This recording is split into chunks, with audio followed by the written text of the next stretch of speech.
Cookery சேனலை பார்த்து யார் வேணாலும் சமையல் பண்ணலாம். ஆனா சுவையான சமையல் பண்றது எப்படி? நான் இதயம் நல்லெண்ணெயில சமையல் பண்றேன். ஆஹா ஓஹோன்னு பாராட்டுறாங்க. நீங்களும் இதயம் நல்லெண்ணெயில சமையல் பண்ணுங்க, பாராட்ட வாங்குங்க. தினம் தோறும் வாங்குவே இதயம் இதயம். திருவண்ணாமலை அருணாச்சலேஸ்வரர் மண்ணிலிருந்து நேற்றுக்கு 75வது பிறந்த நாளை கொண்டாடிய மாண்புமிகு பாரத பிரதமர் திரு நரேந்திர தாமோதர தாஸ் மோடி அவர்களுக்கு திருவண்ணாமலை மாவட்ட பாரதிய ஜனதா கட்சியின் சார்பிலும் அருணாச்சலேஸ்வரர் கோயிலிருந்து அவருக்கு பரிபூரணமான அருணாச்சலேஸ்வரருடைய ஆசியும் அருளும் கிடைத்து இந்த பாரத நாட்டை இன்னும் உயர்ந்த இடத்துக்கு 2047 வளர்ச்சியடைந்த பாரதம் என்ற இலக்கை நோக்கி பயணிக்கிற பாரத பிரதமர் நரேந்திர மோடி அவர்களுக்கு நீண்ட ஆயுளும் ஆரோக்கியமும் கொடுத்து அவர் ரொம்ப நலமாக வாழணும் அப்படின்னு சொல்லி அருணாச்சலேஸ்வரரை பிரார்த்தனை செய்து பாரத பிரதமர் நரேந்திர மோடி அவர்களுக்கு எங்களது மனமார்ந்த பிறந்த நாள் வாழ்த்துக்களை நாங்கள் தெரிவித்துக் கொள்கிறோம். அதில் போன சுதந்திர கொடியேற்ற அன்னைக்கு டெல்லியில் அன்னைக்கு பாரத பிரதமர் சொன்னார், இந்த வருஷம் தீபாவளி நமக்கெல்லாம் ரெட்டை போனஸ் தீபாவளி அப்படின்னு சொன்னார். அதனுடைய அர்த்தம் என்னன்னா, இந்த ஜிஎஸ்டி அப்படி சொல்ற goods and sales service tax அதனுடைய அதை எளிமைப்படுத்தியிருக்கும். 2.0 ஜிஎஸ்டி 2.0 அப்படி அதை எளிமைப்படுத்தியிருக்கிறோம். அந்த ஜிஎஸ்டியினுடைய ரிஃபார்ம்ஸ் இருக்கு இல்லையா, அது ஒரு மிகப்பெரிய வரலாற்று சிறப்புமிக்க சாதனையாக இருக்க போது அடித்தட்டு மக்களுக்கு, சாதாரண மக்களுக்கு 140 கோடி பாரத மக்களுக்கு ஒரு வரப்பிரசாதமாக மகிழ்ச்சியான செய்தியாக இருக்க போகுதுன்னு அவர் சுதந்திர தினத்தில் கோட்டையிலிருந்து சொன்னார். தமிழகத்தை பொறுத்த வரையில் இந்திய அளவில் மகிழ்ச்சியான செய்தியாக இருந்தாலும் தமிழ்நாட்டில் நமக்கு கூடுதல் மகிழ்ச்சி. ஒரு பச்சை தமிழன் திரு சிபி ராதாகிருஷ்ணன் அவர்களை பாரத பிரதமர் இன்னைக்கு இந்தியாவினுடைய 2வது குடிமகன் என்ற மிகப்பெரிய பெருமையை இன்னைக்கு கொடுத்திருக்கார். மிகப்பெரிய பெருமை.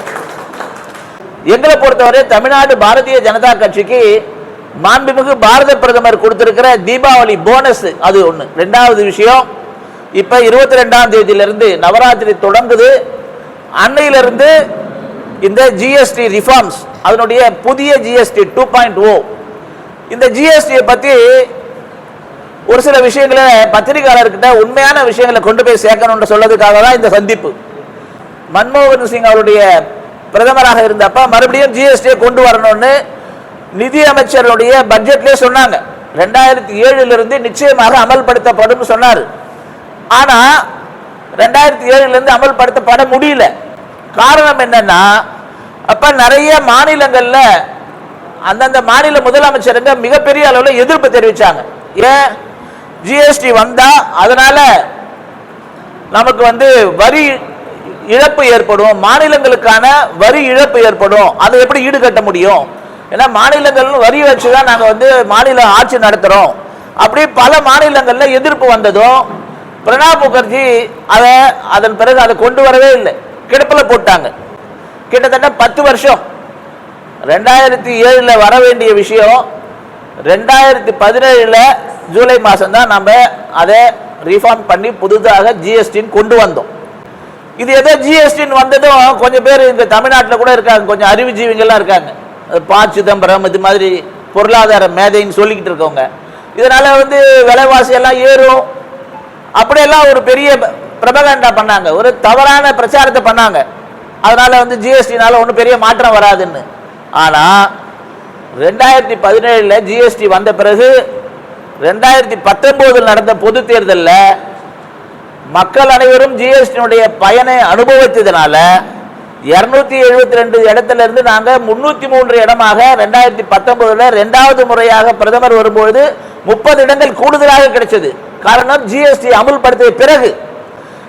ஆனால் வரலாறு என்ன சொல்லுதுன்னா, மலேசியா போன்ற வெளிநாடுகள்ல பல நாடுகள்ல ஜிஎஸ்டின்ற அமல்படுத்துறாங்க. ஒரே ஒரு ஜிஎஸ்டி இருக்கும், அது 12%, 10%, 9% ஜிஎஸ்டி இருக்கும். துபாயா இருக்கும், சிங்கப்பூரா இருக்கும், மலேசியாவில் இருக்கட்டும், பல வெளிநாடுகளில் இந்த ஜிஎஸ்டி அமல்படுத்தும் பொழுது அதுக்காக மக்கள் எதிர்ப்பு தெரிவிக்கிறாங்க. அந்த மக்கள் எதிர்ப்பு போராட்டத்தினுடைய பயந்து அந்த அரசாங்கமே வீட்டுக்கு போயிருக்கு, வேற அரசாங்கம் வந்திருக்கு வரலாறு. ஆனா பாரத நாட்டினுடைய வரலாற்றில் 2017 ஜிஎஸ்டி வந்த பிறகு 2019 30 இடங்கள் கூடுதலாக பெற்று 303 இடங்கள் வரலாற்று சாதனையாக பாரத பிரதமராக நரேந்திர மோடி 2வது தடவை வந்தார். ஆகையால மக்கள் இதை ஏற்றுக்கொண்டு இருக்கிறாங்க. காரணம் எளிமைப்படுத்தப்பட்ட மறைமுகமான வரி ஜிஎஸ்டி. சுதந்திர தின உரையில பாரத பிரதமர் சொன்னாரு, இனிமேல் 5%, அதை விட்டா 18%, நடுவில் 12% இல்ல 28% இல்ல. இதுல முக்கியமான விஷயம், தீபாவளி வரப்போகுது, நவராத்திரி வரப்போகுது, பல நல்ல மகிழ்ச்சியான செய்தி. சாதாரண பொதுமக்கள், அன்றாட விவசாயி, கூலி தொழிலாளி, அவன் பயன்படுத்துற எல்லா பொருளும் மிக குறைந்த அளவில் டாக்ஸ் இன்னைக்கு வந்துச்சு. மொத்தமே இந்தியாவில் 1200 வகைப்படுத்தப்பட்ட டாக்ஸ் இருக்கு. டாக்ஸ் விதிக்கக்கூடிய பொருள், உதாரணத்துக்கு மொபைல் போன்ல இருந்து, கார்ல இருந்து, மோட்டார் சைக்கிள்ல இருந்து, சைக்கிள்ல இருந்து, எப்படி வேணாலும் எடுத்துக்கலாம். மளிகை பொருட்கள்ல இருந்து, பால் பொருட்கள்ல இருந்து, பள்ளிக்கூட மாணவ மாணவிகள் பயன்படுத்துகிற புத்தகம், நோட்டு புத்தகம் எல்லாத்துக்குமே 1200 கமாடிட்டி மொத்த பொருட்கள் இருக்கு. அதுல 353 பொருட்களுடைய விலை இன்னைக்கு 10 அல்லது 5%. இது பல விஷயங்கள், பால் சம்பந்தப்பட்ட பொருட்களுக்கெல்லாம் வெறும் 0 டாக்ஸ். பள்ளிக்கூட மாணவர்கள் பயன்படுத்துகிற நோட்டு புத்தகம், பேனா, பென்சில், ரப்பர், இங்கு, அதுக்கெல்லாம் 0%. நாம தினமும் பயன்படுத்துகிற paste, brush, soap, hair oil 18 விழுக்காடுல இருந்து 5%, 13% டைரக்ட் டிஸ்கவுண்ட். 13%. சுதந்திர இந்தியாவில் எந்த வரி விருப்புமே இவ்வளவு குறைச்சதே இல்லை. 28% இந்த சைக்கிளுக்கு இன்னைக்கு நேரடியாக 18%, 10 விழுக்காடு. அது தொலைக்காட்சி பெட்டியா இருக்கலாம், காரு 1500 சிசி வரை இருக்கிற காராக இருக்கலாம். இன்னைக்கு விளம்பரம், மகேந்திரா காருடைய விளம்பரம் பாருங்க. ஏன் 22 வரையில நீங்க வெயிட் பண்றீங்க? இப்பயே நாங்க 22 டாக்ஸ் பெனிஃபிட் கொடுக்கிறோம். ஒரு காருக்கு 2,30,000 வரைக்கும் விலை குறைவு. ஒரு தொலைக்காட்சி, வண்ண தொலைக்காட்சி பெட்டிக்கு 15,000 டிஸ்கவுண்ட். ஏசி மிஷின் இருக்கு, ரெஃப்ரிஜிரேட்டர், வீட்டில் தாய்மார்கள் பயன்படுத்துகிற ரெஃப்ரிஜிரேட்டர் இருக்கு, குளிர்சாதன பெட்டி, அதுல எல்லாத்துக்குமே 28 இருந்து 18. ஒரு சில பொருட்களுக்கு 18 இருந்து 5, 12 இருந்து 5, இப்படி எல்லா வரியும் குறைச்சிருக்காங்க. இது துரதிர்ஷ்டவசமா இந்த வரி குறைப்பு பொதுமக்களுக்கு போய் சேரணும். ஏன் இந்த வரி குறைப்பு? உடனே நம்ம ப. சிதம்பரம், தமிழ்நாட்டினுடைய நிதி அமைச்சர், ஒரு சில எதிர்கட்சி ஆளுநர் நிதி அமைச்சர், நாங்க வரவேற்கிறோம், மக்களுக்கு வரி சுமை குறையிறது நாங்க வரவேற்கிறோம், ஆனா மாநிலங்களுக்கு வரி சுமை கூடுது, மாநிலங்களுடைய வரியினுடைய வருவாய் இழப்பாகுது அப்படின்னு நம்ம தங்கம் தென்னரசு அண்ணன் உட்பட எல்லாரும் சொல்றாங்க. இதே விஷயத்தை தான் 2017 பிரணாப் முகர்ஜி அவர்களால் செயல்படுத்த முடியாத போனது காரணம் என்ன? மாநில அரசு வரி இழப்பு வரும்போது அது எப்படி ஈடுகட்டுறதுன்னு தெரியல. ஆனா பாரத பிரதமர் மோடி என்ன சொன்னாரு? ப்ரொடக்ஷன் ஸ்டேட், எதெல்லாம் மேனுஃபேக்சரிங் ஸ்டேட், தமிழ்நாடு, மகாராஷ்டிரா, குஜராத், இது மாதிரி எதெல்லாம் வளர்ச்சி அடைந்த தொழிற்சாலைகள் அதிகம் இருக்கிற மாநிலங்கள்லாம் வரி இழப்பு ஏற்படும். அந்த வரி இழப்பை 5 வருஷத்துக்கு மத்திய தொகுப்புல இருந்து நாங்க கொடுத்து காம்பன்சேட் பண்றோம்னு சொன்னோம். அதை மிக அழகாக 5 வருஷத்துல நம்ம முடிச்சிட்டோம். இப்ப மாநிலங்களுக்கான வரி அதிகமாயிடுச்சு. மத்திய அரசாங்கம் நஷ்டம் கொடுக்க வேண்டிய அவசியம் இல்லை. ஏன்னா இப்ப 2 லட்சம் கோடி ரூபாய் ஒவ்வொரு மாசமும். நாம எத்தனை மடங்கு? 10 மடங்கு எல்லாம் முதல்ல இருந்ததுக்கும் 2017 ஜிஎஸ்டி வருவதற்கு முன்னாடி இருந்த வருமானத்தை விட இன்னைக்கு அப்ப மாசத்துக்கு 30,000 இருந்தது. இன்னைக்கு மாசம் 1,90,000 கோடி ரூபாய் வருமானம். அதுல மாநிலத்துக்கு பாதி, மத்தியக்கு பாதி. அப்ப இந்த வருமானம் எந்த அளவுக்கு அதிகமா 4 மடங்கு 5 மடங்கு உயர்ந்திருக்கு. அதே மாதிரி ஜிஎஸ்டி கட்டுறவங்களுடைய எண்ணிக்கை 2017 முன்னாடி 50 லட்சம் சொச்சம் தான் இருந்தது. இன்னைக்கு 2 கோடியை தாண்டி அதனுடைய எண்ணிக்கை போய்கிட்டே இருக்கு. யாரெல்லாம் ஜிஎஸ்டிக்குள்ளார வராங்க, வியாபாரம் பண்றவங்க, 1 கோடி ரூபாய்க்கு மேல டர்ன் ஓவர் பண்றவங்க, அவங்க எல்லாம் ஜிஎஸ்டிக்குள்ளார வராங்க. இப்ப லட்சக்கணக்கான கோடிக்கணக்கான மக்கள் வரும்போது ஜிஎஸ்டி கட்டுறவங்களுடைய எண்ணிக்கை அதிகமாகும் போது ஜிஎஸ்டியினுடைய வருமானம் அதிகமாகுது. அப்ப அந்த பலன் நேரடியாக நுகர்வோருக்கு, கன்சியூமருக்கு, மக்களுக்கு போய் சேரணும். அதனாலதான் 140 கோடி மக்களுடைய நல்லதுக்காக, அவர்களுடைய வாழ்க்கை தரம் உயர்வதற்காக முடிவெடுக்கப்பட்டது இந்த ஜிஎஸ்டியினுடைய 2.0. ஏன்னா உடனே இவங்க அம்பானி, அதானி அப்படித்தானே பேசிட்டு இருந்தாங்க, அவருக்காக தான் ஆட்சி பண்றாங்க. நிச்சயமே இல்லை. தமிழ்நாட்டில் இருக்கிற, கீழ்பண்ணாத்தூர்ல இருக்கிற, கீழே இருக்கிற, நம்ம ஆரணியில் இருக்க, செய்யாறுல இருக்கிற, வந்தவாசியில் இருக்கிற சாதாரண விவசாயி, சாதாரண குடிமகன், கூலி வேலை செய்யறவன், ஆட்டோ ஓட்டுறவன், டிரைவர், சாதாரண ஒரு விவசாயிக்கு டிராக்டர் வேணுங்க. டிராக்டருடைய பர்சன்டேஜ் 18ல இருந்து எவ்வளவு குறைச்சிருக்கோம்? 5% ஆக்கிருக்கோம். 18ல இருந்து 5. உங்களுக்கு எந்தெந்த பொருள்ல விலை குறைச்சிருக்கோம்னு எங்களுக்கு பட்டியல் போட்டு கொடுக்கிறோம். எந்தெந்த பொருள் எல்லாமே ஏழை மக்கள் பயன்படுத்துறது.